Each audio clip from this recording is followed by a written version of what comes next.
Hello, welcome back to the channel. As you can see, this is another lore video talking about Vampire the Rivals card game. Looking at the lore behind the cards. Today I'm going to be looking at Clan Ventrue. So the Clan Ventrue is the rock that the Camarilla is built upon. The clan has a long history of leadership and of wielding power. Formerly they were lords and soldiers, now they tend to wield their power in boardrooms and through financial influence. They've built up wealth and surround themselves with the finest things, and you'll find the Ventrue as a leader of a household with retainers and minions and agents. The power is not just built upon empty words and titles, however. They are a clan of succeeders. They take their lineages seriously, and before their children are released, they will have demonstrated success and capability. Not only would a Ventrue be representing themselves, but the actions will always reflect upon their lineage. A Ventrue is expected to be able to recite their lineage back, and upon meeting a new Ventrue, the reciting of your lineage would be something that would be expected. They do hold, however, noble obligation and will generally at least be seen to be ruling for the good of the Camarilla. If the Camarilla is a rock, Camarilla is built as a rock by the Ventrue, then what is good for the Camarilla will be good for the Ventrue. When that position is threatened, you can bet on the Ventrue to be at their most dangerous. The wealth that the clan are used to and their high standards that the Ventrue hold themselves to mean they can move smoothly amongst the rich and wealthy of mortal society. This gives them much power and influence, and they take high influence and contacts from amongst politicians, powerful families, bankers, and the corporate world. There is not many problems that can't be solved by the almighty dollar. The clan is very formal and stratified, with the clan status being recognized as dignitas, coming from the Latin. However, rank within the clan is based upon performance.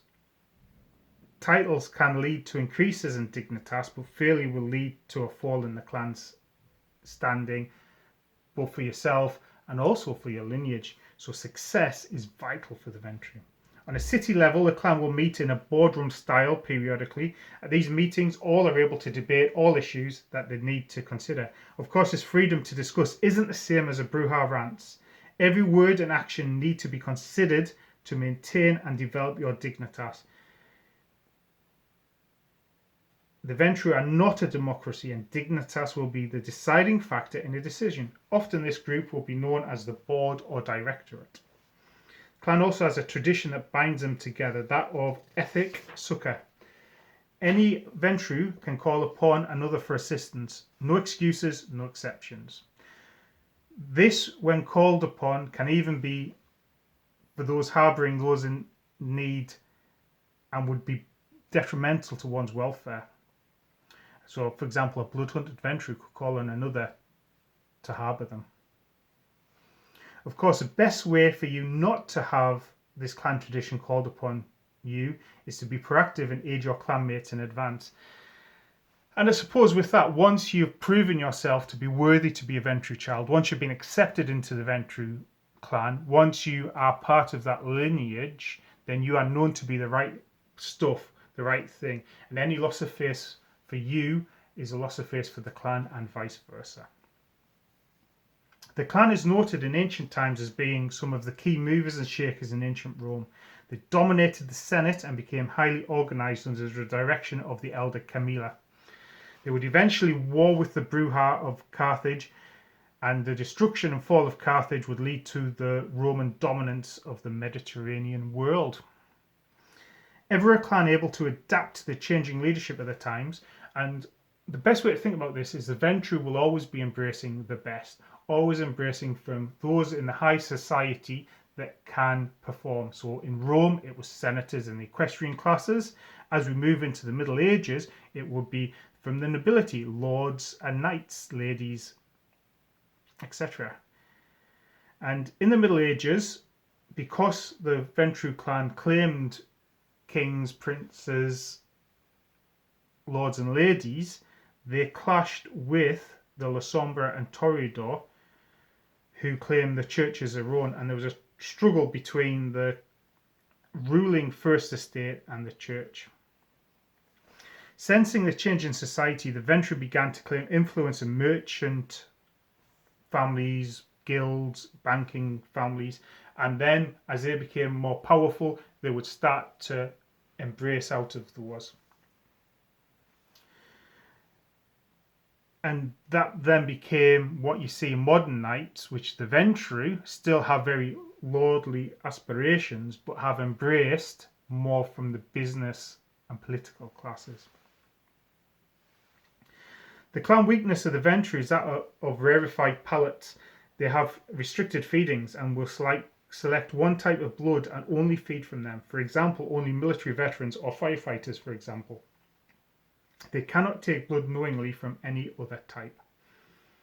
The disciplines of the clan are fortitude, which is supernatural resilience; dominate, the ability to mentally command others; and presence, the ability to control others' emotions.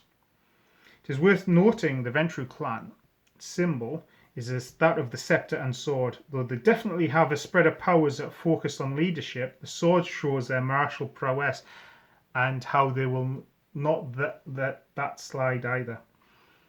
I've also seen the Ventrue discipline spread as being about able to shrug off what is thrown at them, dusting themselves down, thanking their opponent for the opportunity to engage with their favourite tailor again in the future before crushing their opponent. So the Ventrue clan cards in Arrival. The obvious thing is that titles run through as a theme. As we've discussed earlier, it's easiest to show your dignitas to the clan by claiming and maintaining titles. So for example, a prince discard a title. Obviously once the title's out, you can't have any copies of it. So the prince, the leader. Most Ventrue do tend to be princes, but let's not jump the gun. So the Randolph, who would tend to be a leader, discarding titles to cause extra damage.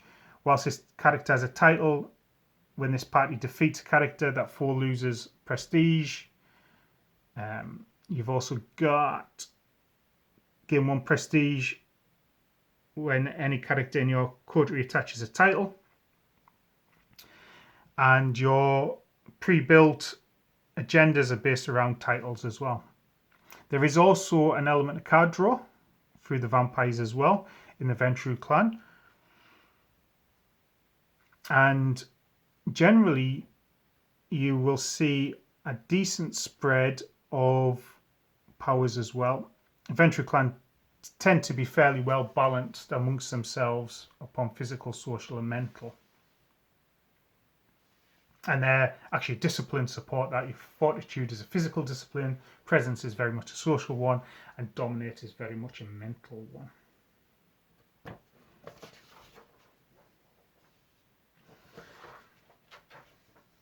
So that is the characters available at the moment for the Ventrue. There's also Victor Temple, who is a character from LA by Night, who's one of the PCs in LA by Night. So let's have a look at the other Ventrue cards. I think I've also mentioned as well, depending on the style of Ventrue deck, if you wanted to include one with schemes, and there's certainly some tasty Ventrue schemes, a nice addition could be Flick of the Bruja. Got your presence, and it gives you +3 influence during an action or event. That would also help with title decks, enabling you to pay for the title cards with influence. So what do we see in the Ventrue cards?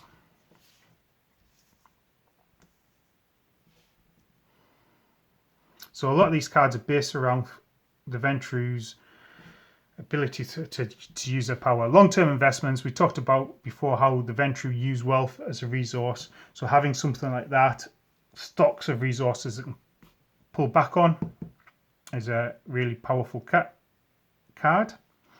Assert authority, +1 influence for each foe in the game.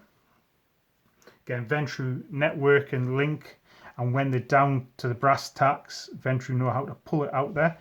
Gain a prestige for each title in your coterie. It supports that title building. Marked Man. Put an agenda from general supply into the character. If a player defeats them, they gain that agenda. So that's some interesting multiplayer options, but also it represents the Ventrue's ability to control and direct the ire of the Camarilla, to put bounties on people. Dignity of office, +2 shields for each character with the title in your coterie. Again, a simple one. It's quite difficult for vampires to bring themselves to act against the status quo, and greed should I gain 2 agenda. A brilliant card taking advantage of the influence that a Ventrue deck can have. Once you've bought those titles, what are you going to do with any extra influence you put in? Something like this can really pull it out and show the world how strong and powerful Clan Ventrue are. So where would I see the Ventrue as going next? So the Ventrue do tend to have power bases and corporations and organizations. So ongoing kind of cards that represent organizations, they're public power bases. And the Ventrue, whilst they won't have public faces to the mortals, would have Kindred Society know exactly what it is, what they control, what they do. So some sort of ongoing effects that they can call upon. I would like to see something with Ethic Succor. You know, when you call an Ventrue to help, maybe granting some sort of secrecy boost as somebody calls on it, and the Ventrue are kind of closing ranks and helping the person getting targeted. Or that could be something else to do with maybe retargeting an attack. You know, you're going to attack one vampire, but another vampire Ventrue steps in and says, "Don't worry, I will take this hit for you." And the Ventrue Directorate, again, I would suggest something like the Royal Review, but as a more permanent, ongoing thing that sits there and gives you permanent either prestige or influence. So thank you for listening.